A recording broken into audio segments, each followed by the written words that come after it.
They'll throw you in the rocks.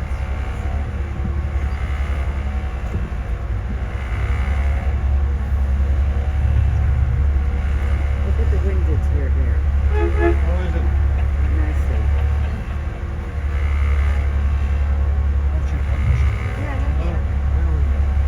Here we go. Oh, the dog wants to climb over. Okay, folks, here we go. Got to tell you a little story, a personal story. When I was in university, for 3 summers, I fought forest fires for a summer job. But one of those summers, they needed someone to work up in the forest fire tower, so they volunteered me. Wow. Gave me 5 minutes of training. Here's a pair of binoculars. You're in a little cabin about 150 feet up in the air. Every 15 minutes you take a sweep looking around. If you see a smoke, call it in, give us the direction, and we'll do the rest. A couple of days later, I'm up there, my very first day, very first morning, I see a smoke in Peggy's Cove. Huge cloud of smoke. I was so proud of myself. Here I am, the first day, first shift, and I see a smoke. I call it in. They get in the trucks and they roar off down here. After a little while, I get a phone call. Brian, is that you? I said, yes, it is. Who else would it be up here, 150 feet in a little cabin? Anyway, did you see the fire? I said, Brian, this is your first day up there, isn't it? I said, yes, it is. Brian, the fog's coming in. Anyway, in September of 1998, we had a major catastrophe, which I'll tell you about. But one of the big news media syndicates came up here. They wanted to rent a house here in Peggy's Cove. So they came to this yellow house on the right. And by the way, that's a heat pump on the side of the house.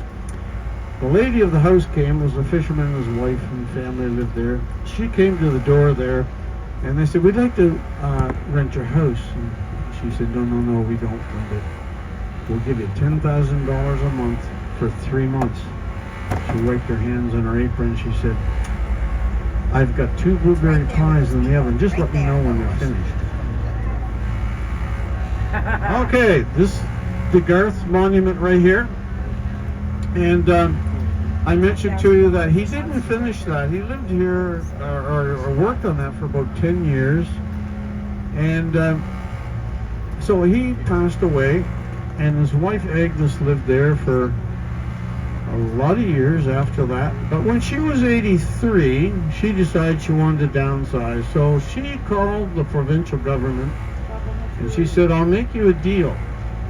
I'll give you all my property here, but under 3 conditions. Number 1, nobody is ever allowed to finish that sculpture. Number 2, the art gallery here has to remain open for the artists of St. Margaret's Bay. And number 3, you have to put me up into a senior's home for the rest of my life of my choice. So they looked at one another and they said, you know what, this is a sweet deal. She's 83. How much longer can she last? Well, I'm proud to say that Agnes de Garth lived to be 103. So the catastrophe, look at those waves on the left there, folks. You can imagine what it's like here in a hurricane. Actually, they have to block the road. Nobody's allowed down here. Anyway, on September the 2nd, actually the 25th anniversary is Saturday of this catastrophe. A plane took off from New York. It was going to Geneva, Switzerland. And they weren't an hour in the air when the pilots smelled smoke in the cockpit. So they realized they had to get down somewhere and find out what was going on. So they put a mayday out, and they were given permission to land in Halifax. But before they could land, they realized they had to jettison some fuel. They were fully loaded. And so they went out over the bay here to jettison fuel. Now they came down from about 30,000 feet down to about 3,000 feet. Actually, my wife and I were at the kitchen table that night, and we heard the plane go right overhead, and we said, "Ooh, something's going on there." Sure enough, when the plane flew out to the left here, it never came back, and all 229 souls were lost. Now, there is a monument here, and it's hard to see, but you can see where some people are out at around 10, 11 o'clock in the direction here. It's just up at the top here. There's a little parking lot here. It's really not a tourist site, because a lot of people still come here to be as close to their loved ones as can be.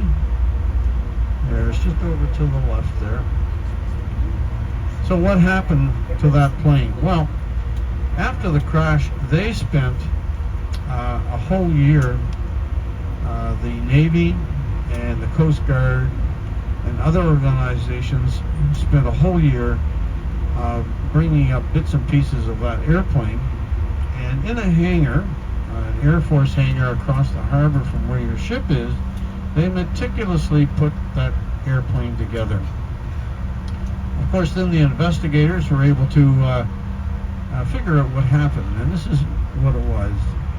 The airplane had recently been had installed, I should say, a new entertainment center, and those cables for that ran from the cockpit right back to the tail end of the airplane.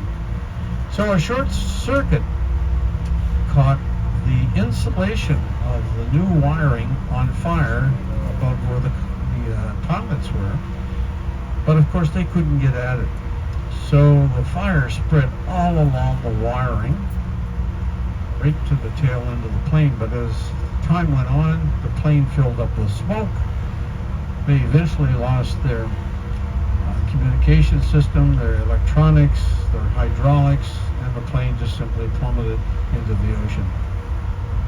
Shortly after that, of course, all planes that had that new wiring system was put on. They were grounded, and a new type of wiring was put in place. So a couple of things I just wanted to mention. A couple of things mentioned, some things to me and questions. Going back to Sidney Crosby, I'll tell you another little story about Sidney Crosby, the hockey player. In our Nova Scotia Sports Hall of Fame, in there is a clothes dryer. And of course it's all dented and everything, because Sidney Crosby, as a young boy, he would go down to the basement of his home and he would fire pucks at the open door of the dryer to see if he could get them into the dryer. Well, when he was young, he did miss quite a few shots, and yeah, the dryer got a lot of dents and scrapes. But anyway, if you want to see that dryer, you can go into the Nova Scotia Sports Hall of Fame. I think actually there's pictures on it if you go to the website of the Nova Scotia Sport Hall of Fame.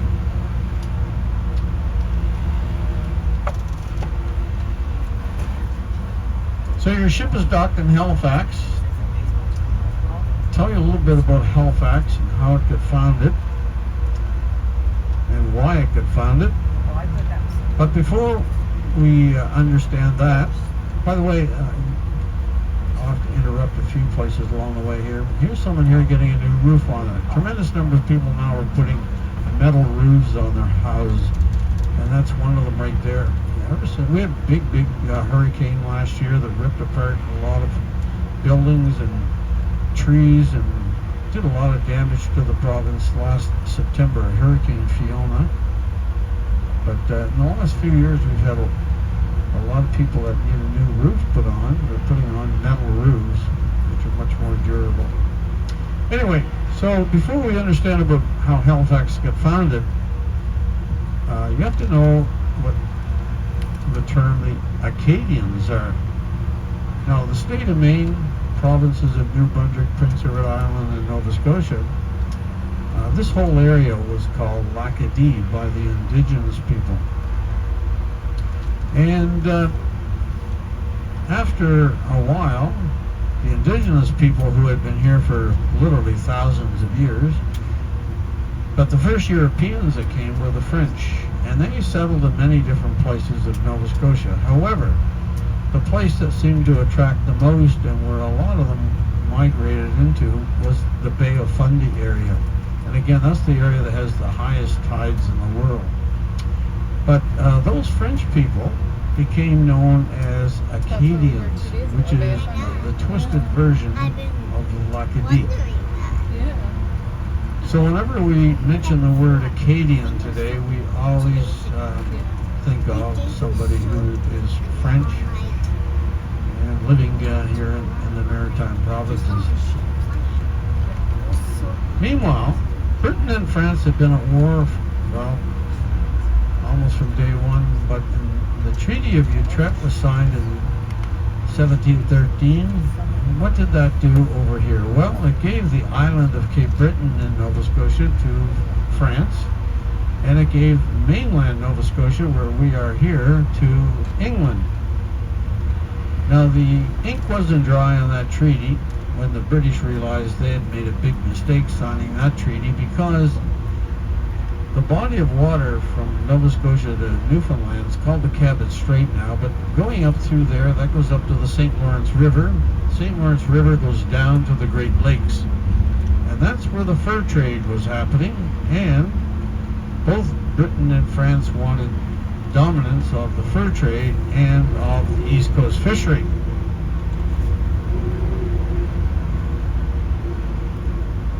But because the French had control of Cape Breton Island, which is right next to the Cabot Strait, they built a big fortress called Fortress of Louisbourg, and that's where they harbored their fleet, so they could control the waters going up into the St. Lawrence River. So England realized that, hey, we need a port. So they went up and down the coast of Nova Scotia, of the mainland Nova Scotia here, and lo and behold, they eventually found a wonderful harbor. Of course, now we know it as Halifax.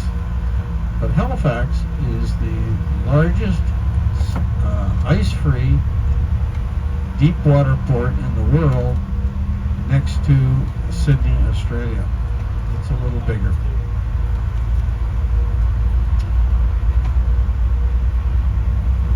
So in 1749, they brought over a couple thousand settlers from England to settle and establish the port of Halifax.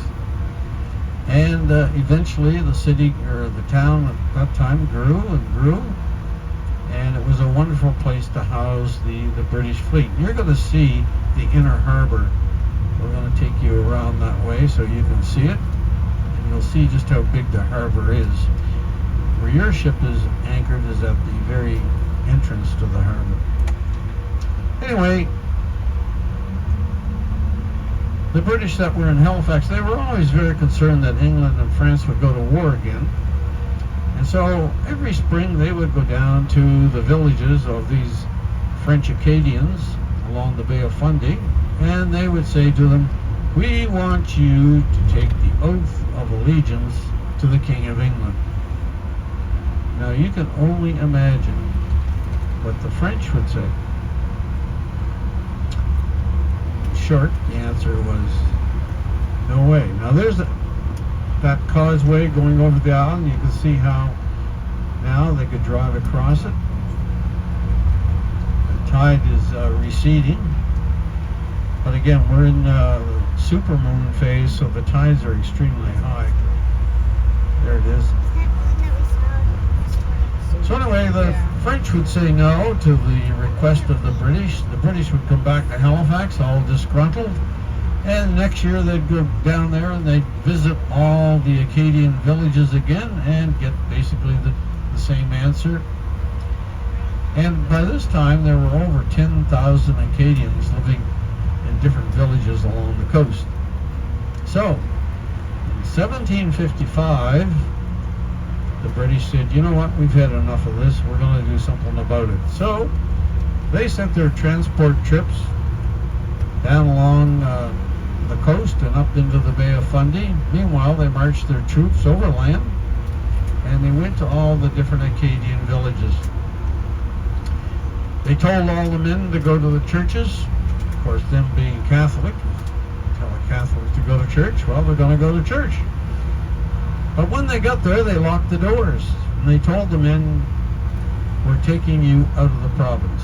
They told the women to gather up some possessions and get their children ready, that they were taking everybody out of this province.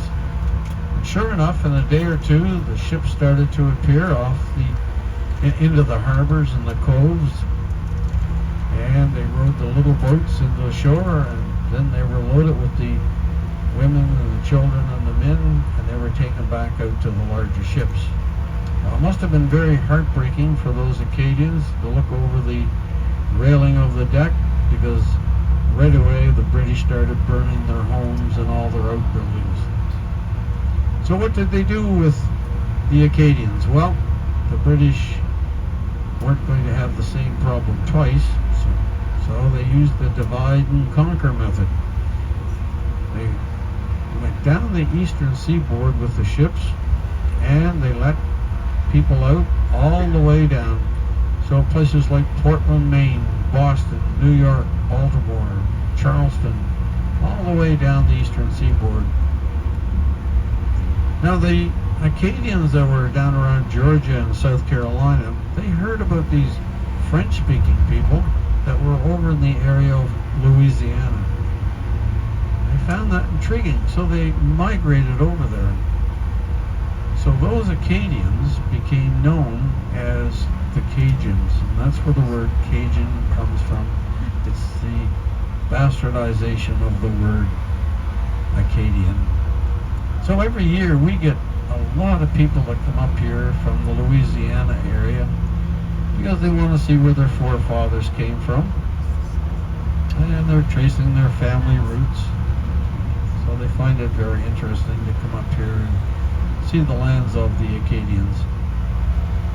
Now meanwhile, the British went down to the New England states, and they advertised. They said, we've got beautiful farmland up here in Nova Scotia, and if you want a free farm, come on up and we'll give you provisions for the first winter, and the land is yours. So thousands of people came up here from the New England states, and they took the lands that the Acadians had cultivated over the years. Now, 1763, another war between France and England is over, and now both Cape Breton and mainland Nova Scotia belongs to the British, as well as places like Quebec. So the Acadians were allowed back into Nova Scotia. So literally it took them years to come back. There was no such thing then as getting in a car or an airplane. They would hitch up their oxen to their carts, and they started the long trek back, and many, many of them came back. As a matter of fact, my wife, she's an Acadian, and we have her family traced back to 1604 here in this province. But her family, her ancestors, hid in the next province in the northern part of New Brunswick. And then they came back. Then when they came back, of course, they were heartbroken again because their lands were all taken. So the province gave them a stretch of land on the southwestern part of this province. But the land is very rocky, not conducive to industrial farming or commercial farming. So they had to turn to the sea to make a living. And that's the story of so many people in this province, and that's why the roads go around the coast of our province. The inland section is not inhabited at all. That's where our forestry industry takes place. But most people live in towns and villages along the coast where they have to turn to fishing to make a living. I don't know if I told you this morning or not, but around the coast of Nova Scotia we've got a little over 4,000 lobster boats. And of course there's lots of other types of fishing as well. So that's how a lot of people can trace their ancestry back to either being Acadian or from the New England planters. We had a lot of English settlers that came and settled here in this province. But then in the late 1700s, when the clans were being cleared in the Highlands of Scotland, the landowners realized they could make more money selling sheep or raising sheep than they could renting it out to the poor farmers. So they cleared the Highlands, and we had between 40 and 50,000 Scots make their way to our province here. And that's why there's such a big Scottish influence here. This is called Millionaire's Cove to the left. Those homes are all over $1 million there. But there's a copper-colored roof there. Have you ever heard of Sandra Bullock? Yeah, she shot a couple of movies here in Nova Scotia, and that's where she stayed. Also, Tom Selleck, his series Jesse Stone, that was all shot here in Nova Scotia. And that's where he stayed over there too. Matter of fact, a couple of years ago there was a huge yacht there. It was reportedly to be Tom Selleck's. So some other people that came to Nova Scotia, I mentioned we had a huge Irish influx. Tremendous number of Irish came to Nova Scotia. Now during the American Revolution, when the troops came over from Britain and they were headed to the colonies to fight the American Revolution, where did they stop? Well, they stopped in Halifax because the voyage over was 5-6 weeks long, so they needed a place to get them established on land again, get them better fed, do some drilling and all that sort of thing that they would need to do, and then they were put on ships for the shorter voyage to go down to New York or Baltimore. However, when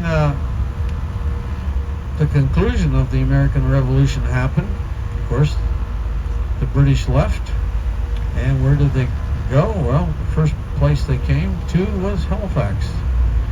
And here in Halifax, a lot of British troops were discharged because they were offered anywhere from 100 to 200 acres, provisions for the first winter. So a lot of people can trace their ancestry back to those discharged British troops. Also, slaves in the U.S. at the time were offered freedom if they fought for the British. So they brought those former slaves back here too, and we have about 30 different small communities around the province that were inhabited by those freed slaves.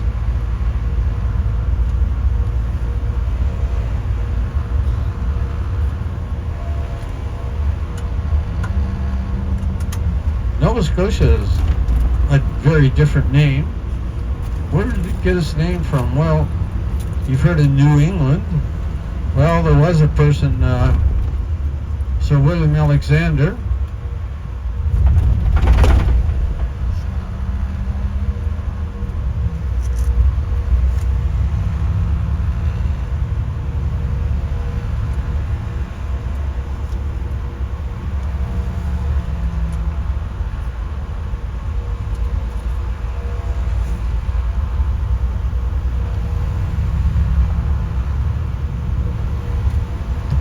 Sir William Alexander decided he wanted a chunk of land over in the New World, so he went to the King of Scotland. The King of Scotland agreed with him and said, okay, we'll call it New Scotland. And they drew a few lines on the map. However, when Sir William Alexander got the charter was written up in Latin. So Latin for New Scotland is Nova Scotia. So we don't have a big presence of Scottish right around the Halifax area. It's more up in the island of Cape Breton and the northern part of the province.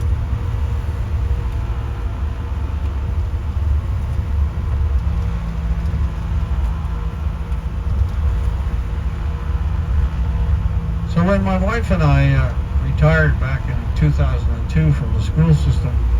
Our son was graduating from university, and he was kind of wondering what to do. So at the time, we had a family hobby, and that was making maple syrup. So anyway, one day he said, you know, I'd like to take our family hobby and turn it into a business. We said, okay, that's great. Go for it. Matter of fact, your mother and I are retired now. If you want to hire us, we'll help you. So he did hire us. I mean, we're still waiting for the paycheck, but you know how that goes. But anyway, so he operated his business like the dairy and the milk industry. So he bought the finished product, the maple syrup, which is stored in 32-gallon drums, and he brought it into the plant. He built a plant up here. I'm going to show you where it is. And there he did the quality check and the grading of the syrup, and then the retail packaging, and then he was shipping container loads of maple syrup to places like Australia and Switzerland and Ireland and the UK. So he had a great business going. But anyway, in 2019 he decided that he'd sell the business because he got a tremendous offer from a company that wanted his skill set. So we said, fine, go ahead, you sell the business, and that'll give us a chance to retire. So anyway, Canada makes about 85% of the world's production of maple syrup. And it's only made in the 4 eastern provinces of Ontario, Quebec, New Brunswick, and Nova Scotia. The other 15% is made in the northeastern part of the U.S., mostly around the Vermont area, but they make it as far west as Minnesota and as far south as Virginia. So this whole area is what we call the Maple Belt. So just up here on the left is the building that he built, his plant, and he called the company Acadian Maple. Now, the person bought it in 2019. They don't do too much maple anymore. They've got a distillery. There it is on the left. They have a distillery, and so he's more into alcohol than maple syrup. Anyway, we need 2 things to make maple syrup. Number 1, you need the right tree, and we have lots of that. The sugar maple, as a matter of fact, it's the leaf on the sugar maple that adorns the Canadian flag. And you need the right climate. We have that as well. We have a long, cold spring. In November and December, the sap in the tree goes down into the root system, and that's where it stays all winter. And then when you get a warm day in March and April, the sap will come from the root system up into the tree, and that's when we can capture some of it. So we've got hundreds and hundreds of people here who do it as a hobby, and they tap anywhere from say 50 to 100 trees. But the commercial operators here, they tap anywhere from 5,000 up to 60,000 trees in their woodlots. And when the sap comes out of the tree, it's 98% water and only 2% sugar. So we have to put that into what's called an evaporator. You put a roaring fire under it, and you boil it. And boil the excess water off, and that brings the sugar content up. And we have to bring it up to 66% sugar. And only then are we allowed to call it maple syrup.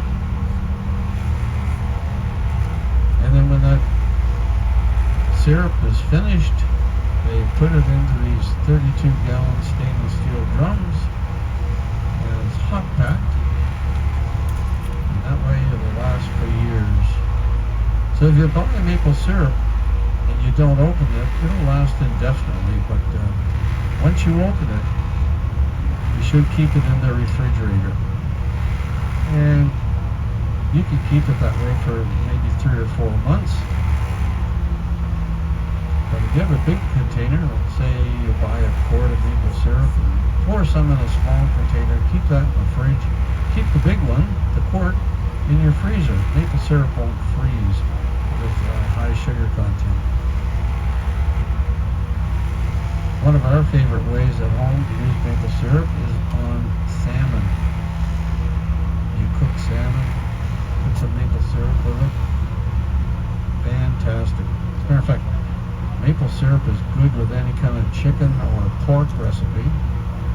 Not so much with beef, but certainly yes for pork or chicken.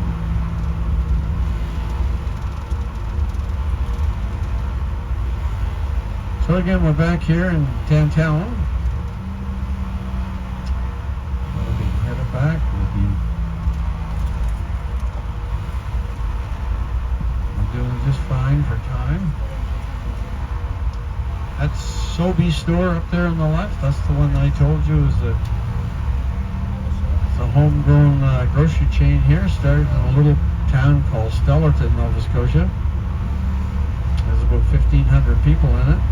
But it is now the second largest grocery chain in Canada.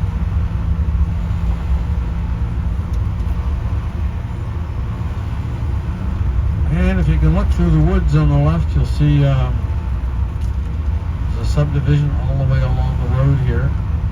This is the one on our left that has about 1,000 homes. It's hard to see with all the leaves on.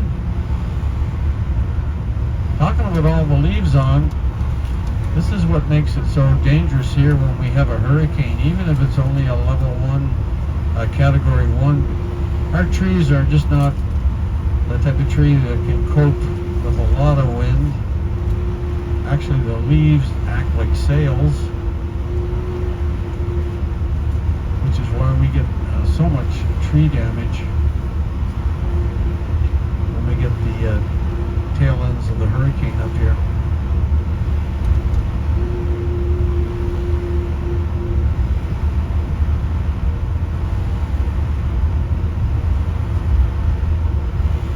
So the route that Andre and I want to take you back to the pier on goes by a place called the Fairview Lawn Cemetery. So I just want to tell you a little story about why that's a significant point in Halifax. So I think everybody here certainly knows about the sinking of the Titanic. So after the sinking, all the attention was centered around New York. Why New York? Well, two reasons. Number one, that's where the final destination of the Titanic was. And also, how did people get their news back then? Well, it wasn't TV and it wasn't radio. It was through newspapers. And so all the newspapers wanted to send reporters to New York to speak to the survivor, to find out what happened. So they could write up a story and get it in their newspaper. However, in Halifax, there was another big event happening. So the White Star Line, the owner of the Titanic, they realized that at the sinking site there was going to be a lot of debris and possibly even some bodies that might be there. So they commissioned 3 ships from Halifax to go out to the spot where the Titanic sank and to recover anything that they could find. So the largest of the 3 ships was called the Mackie Bennett, and it was a cable-laying ship. So they took some time and stripped everything off that ship that they could, and then on board they put 100 coffins. They put body bags and weights and embalming fluid and tons of crushed ice. Then they had to get a volunteer crew. It wasn't going to be a fun journey, so most of the crew members were fishermen and sailors who were used to plying the waters in and out of the Halifax harbor area. So it took them about 4 days to get out there. And when they got out there, they were absolutely shocked at what they saw. As far as the eye could see, they could see nothing but white life preservers with bodies in them. It must have been quite a devastating sight. So right away, the chief coroner on board, he knew they were in for problems because they were just not equipped to handle this. So he had to come up with a simple method to deal with this. And That method is still used today worldwide, and it was used in the December the 11th, the 9/11 catastrophe in New York. So what was the system? Well, it was this. The first body that was taken out of the water was literally marked with number 1. They took a picture of the body. It was marked number 1. They took all the possessions off the body and put them into a bag, and that bag was numbered 1. They did this for each and every body they took from the ocean. This was the only way they could keep things separate and organized, because when they came back to Halifax, they would have to start the identification process. So another major decision they made was that if you were in first class, well, you got a coffin. If you were in second class, you were put in a body bag. If you were in third class, you were buried at sea. And again, the reason they did that was that they just weren't equipped to handle the number of victims that they found. So this process went on for the best part of 5 days, and then they headed back to Halifax. And when they got back to Halifax and everybody found out what they did, as far as the coffin, the body bags, the burying at sea, people were outraged, but looking back, it was probably the right thing to do, the only thing they could do in order to cope with the number of victims they found. So they found over 300 bodies. But when they got them all back, then they had to lay them out, and they were fortunate to have a curling rink that still had ice in it, and they used that as a makeshift board. And identification process began, and they looked for anything they could find on the body that would identify the person. Now, if they were able to identify the person, they notified the next of kin.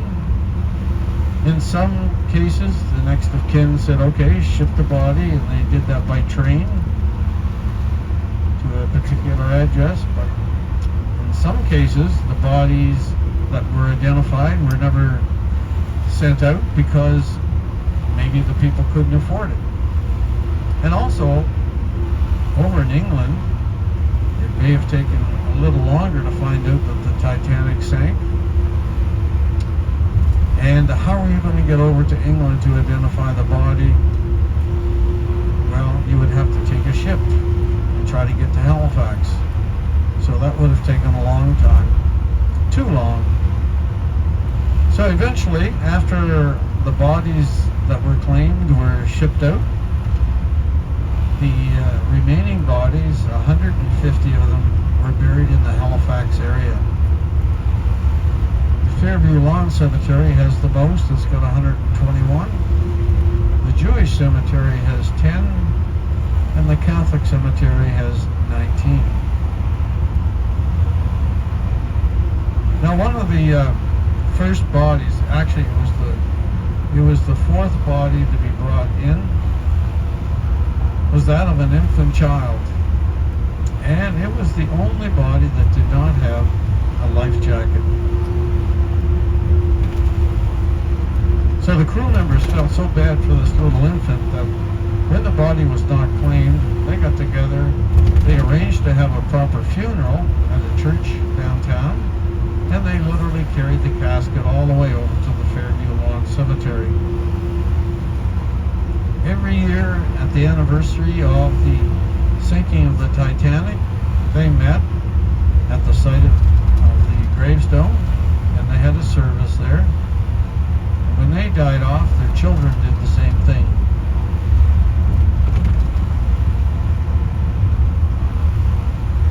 Now, eventually, they had to get rid of all the little bags of possessions. The policeman who was in charge of that, he was going through the bags and sending them out to the incinerator. But when he came to the bag of the unknown child, he just couldn't throw out a little pair of shoes. So he put them in his desk. So years later, he retired, cleaning out his desk, came across the shoes again, still couldn't throw them out. Gave them to one of his children. Well, what were they going to do with them? Well, they stuck them in a closet somewhere. But anyway, for years and years and years, everyone speculated as to who the unknown child was. But around 2006, 2007, DNA was making its presence. So they exhumed a few of the graves. Two of them they found absolutely nothing in, but in the unknown child, they found a little bit of forearm and a couple of teeth. So they had enough to do a DNA test. They got the results. Then they went to England and they advertised if anybody had a relative that was a child that had been on the Titanic, come forward. We'll do a DNA test to see if there's a match. Well, one particular family came forward and there was a match. So now we know who the unknown child is. His name is Leslie Goodwin. So when the family that had the little pair of shoes heard all this, they decided to donate the little pair of shoes to the Museum of the Atlantic, which is down on the waterfront here in Halifax.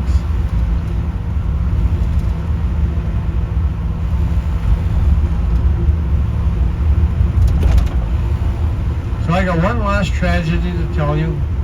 I promise you I won't tell you anymore. But in 1917, what was going on? It was the First World War. Halifax was a very, very busy port.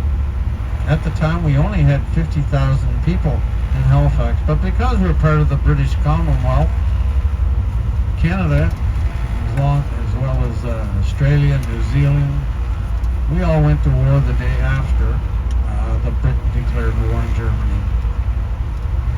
Britain needed a lot of things, so they were arranging convoys to go from Halifax to England.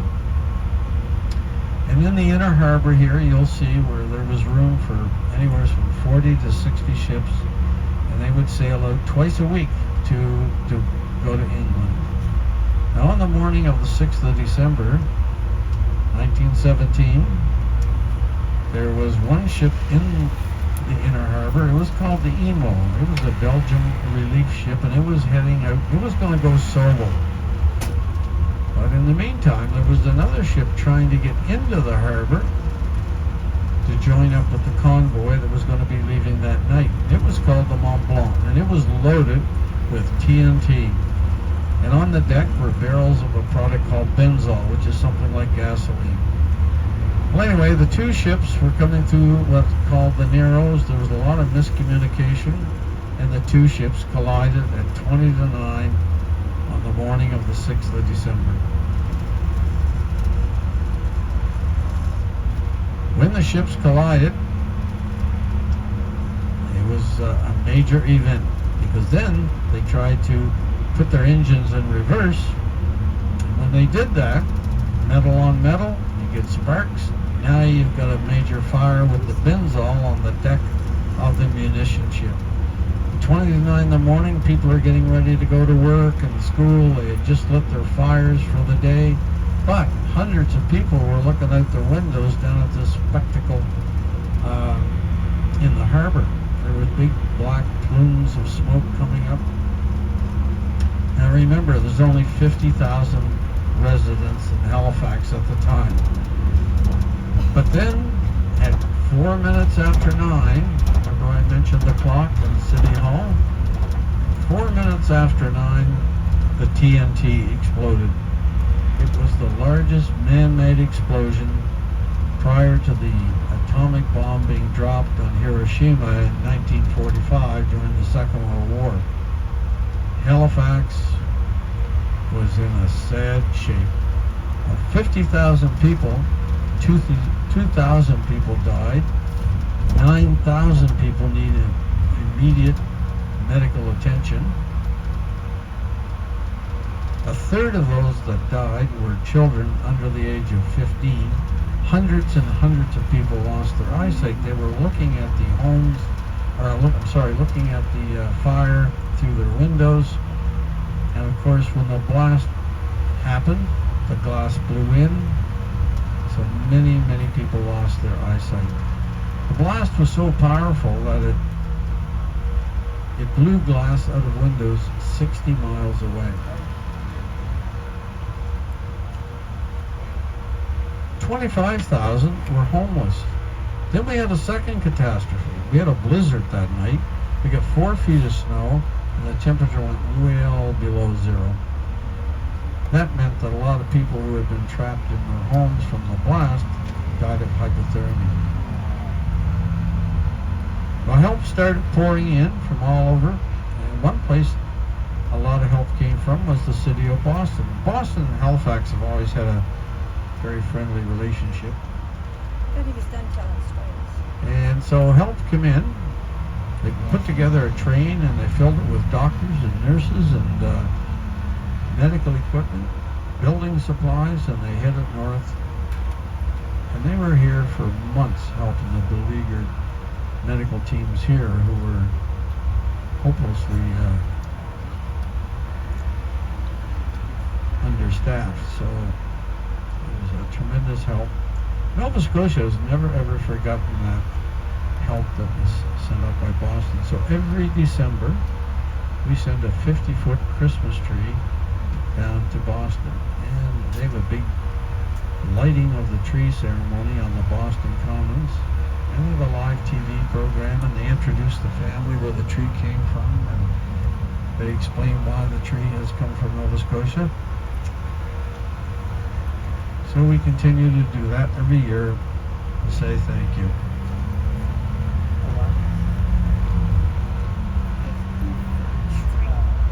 We'll see a number of small homes here along the left and on the right as well. These homes were called prefabs or war homes. They were all built in the 1940s to house the families. All the troops were coming back from overseas. A number of them were married. Some of them had children. Now, they were all built with the same floor plan. They were very easy and quick to put up.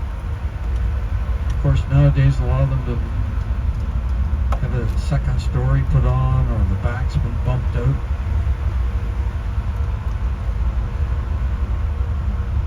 And those homes will go for about $400,000. And if one goes up for sale today, it would be gone within 24 to 48 hours.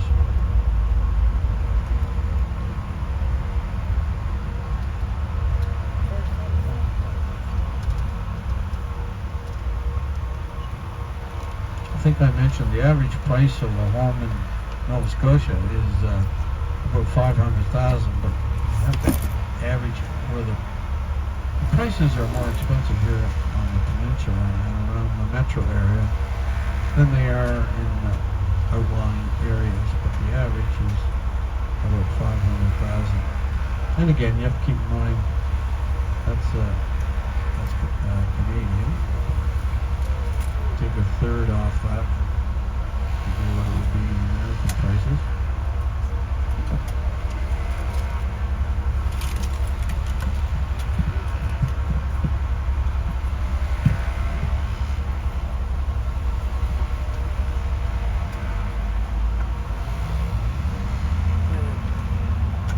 So the stone wall here on our left, that surrounds the Jewish cemetery, where there are 10 victims buried.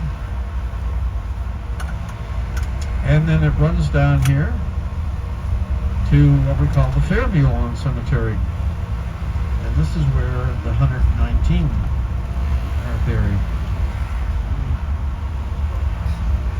Now straight ahead you can see what's called Bedford Basin, or this is the Inner Harbor. And you can see that there's lots of room for ships to gather here, which is exactly what they did in both the First and the Second World Wars. But this is one of 2 container piers we have. The other one is down by your ship. This one is growing. They're getting more and more containers every year. Over along the shore there, you'll see a train. The track runs along the shore there. You can see a train with containers on it.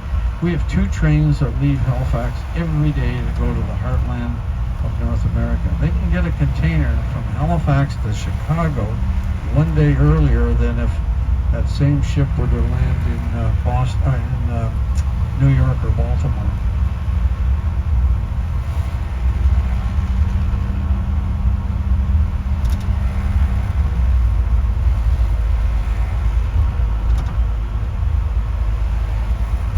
So maybe some evening in January and February you're wondering what to watch on TV or look up in your computer. Just put in Convoys, Halifax, Second World War, something like that.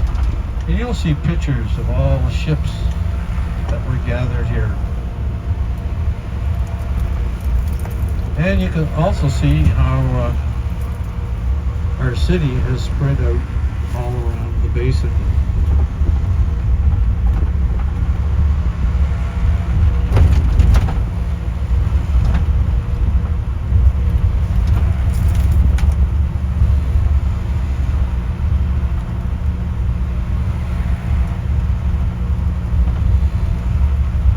And you'll be able to see here on the left how this container terminal is being expanded.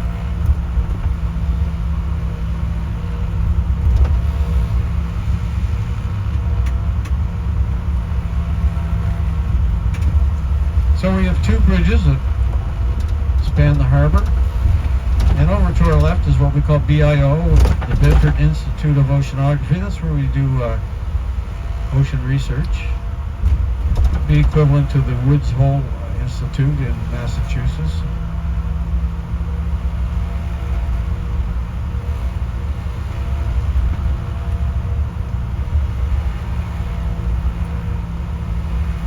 Now you can see how narrow the harbor is here.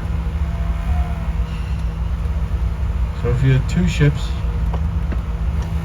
they're going in opposite directions, how they'd have to be extremely careful.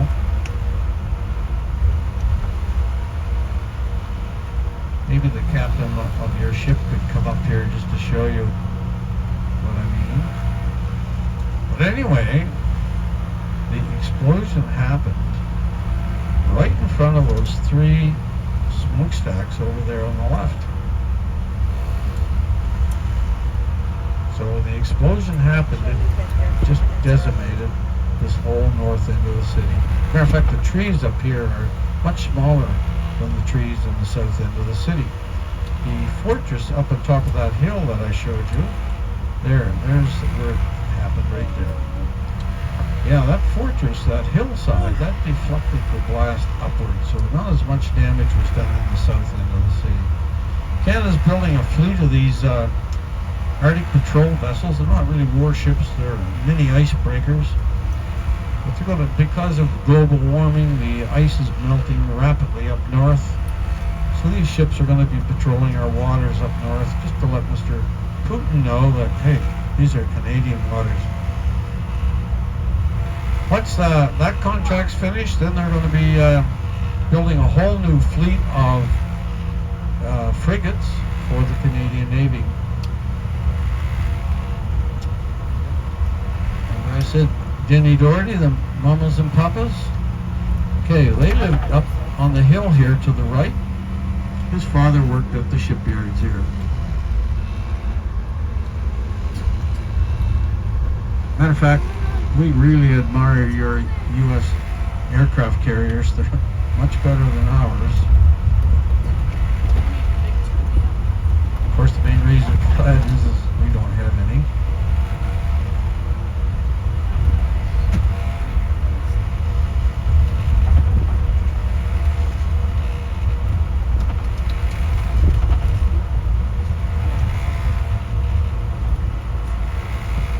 So it's not unusual for us to see ships from any of the NATO fleet here. Yesterday I saw a ship here from the U.S. I don't know if it's still here or not, but yeah, British ships, U.S. ships, German, Dutch, any of the NATO countries.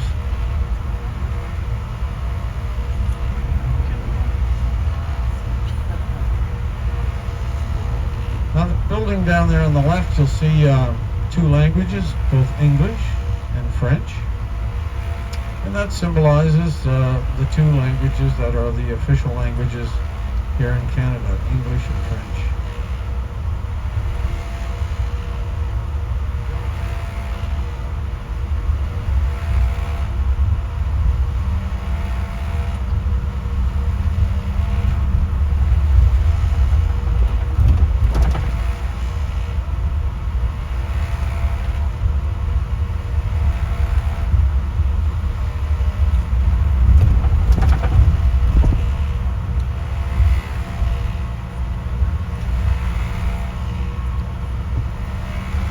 During the War of 1812-1814 between Britain and the United States, the British didn't have enough ships to blockade all the American ports on the eastern seaboard. So here in Nova Scotia, if you owned a ship, you could get what was called a letter of marque from the King of England, and that made you a legalized pirate. They were called privateers. But then you could go down and up and down the eastern seaboard. If you saw a ship that you thought you could take, you would take it and bring it back to Halifax here, and then the goods were put into a warehouse. After a period of time, they would be auctioned off, and if you owned the ship, you got the lion's share of the good of the money. The captain would get the next biggest share, and then of course the crew members would divvy up everything that was left.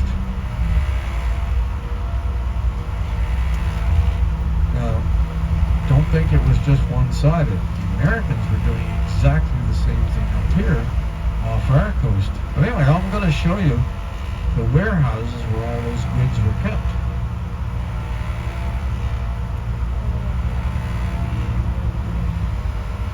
We're almost back there.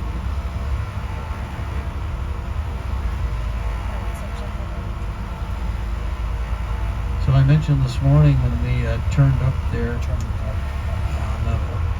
overpass there on the right, I said we would be coming in from the north, and this is where we're coming in from.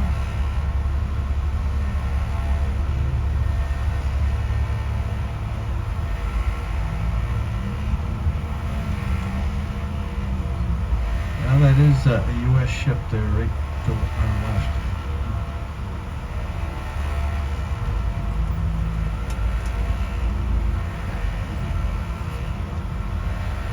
Matter of fact, your newest and biggest warship, the Gerald R. Ford, its first international call when it left port in the U.S. was right here in Halifax. It was earlier this year. That's a pretty big ship. There's our casino on the left, and our boardwalk starts here and it goes all the way down right to where your ship is.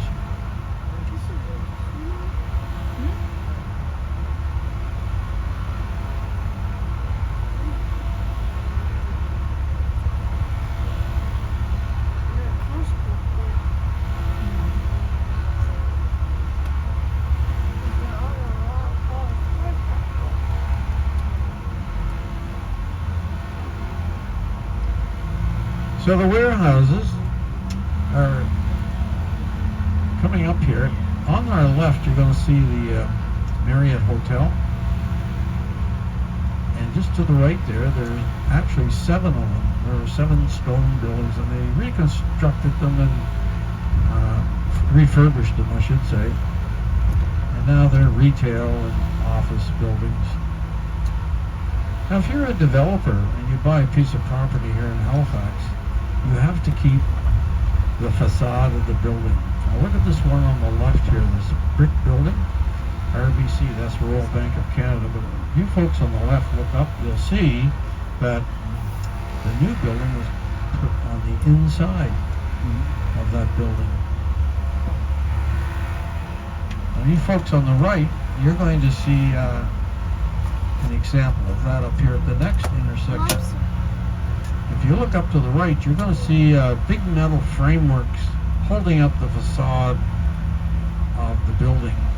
Meanwhile, they're starting to put the new building on the inside. Okay, just look up here to the right there. Can you see that?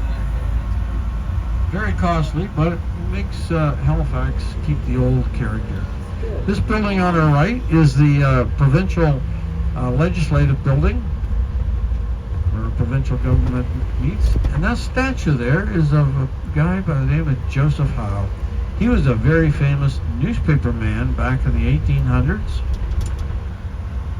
He was very, very successful, but one day he wrote some very uncomplimentary things about some of the government officials, the politicians. They got their nose out of joint and they sued him. They took him to court. And before I tell you what happened, I just want to show you a building down to the left there, right on the waterfront, that brown and all glass one. That's where the G7 summit was held. Bill Clinton was your president. Also, that blue ship over there to the left with those big tubes on it, they're building a vineyard, or off Martha's Vineyard. They're putting up a big wind farm there in the water. So they come in here and they pick up parts and then they take them down there to just off Massachusetts. Anyway, the judge said, okay, who's going to represent you, Mr. Howe? He says, I'm going to represent myself. He spoke for 6 hours straight. And after that, the judge said, you're acquitted. And that became freedom of the press. I think the judge was probably late for supper, but anyway. Okay, remember that Lieutenant Governor's house? Look on the right here. That's the front door. Now, you see, it's not nearly as nice as the back door. Well, there's a reason for that. There's a gate there, and that gate has been locked ever since that building has been built. The reason is that this is Hall Street. And back in the 1800s on Hall Street, this is where the female nocturnal entrepreneurs worked. That's a good way to put it. So you would say, come to the back door. Okay, folks, we're almost back. So good time to make sure you've got all your belongings. Andre's done a wonderful job for us driving today, wouldn't you say? Yes, Andre.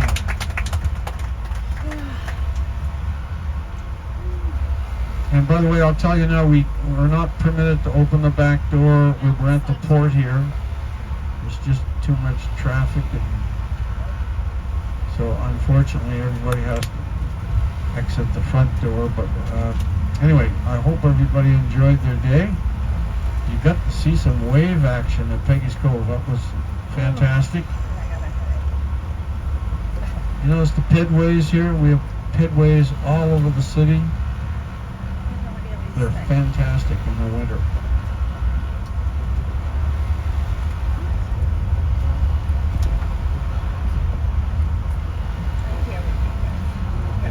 Here's our ship.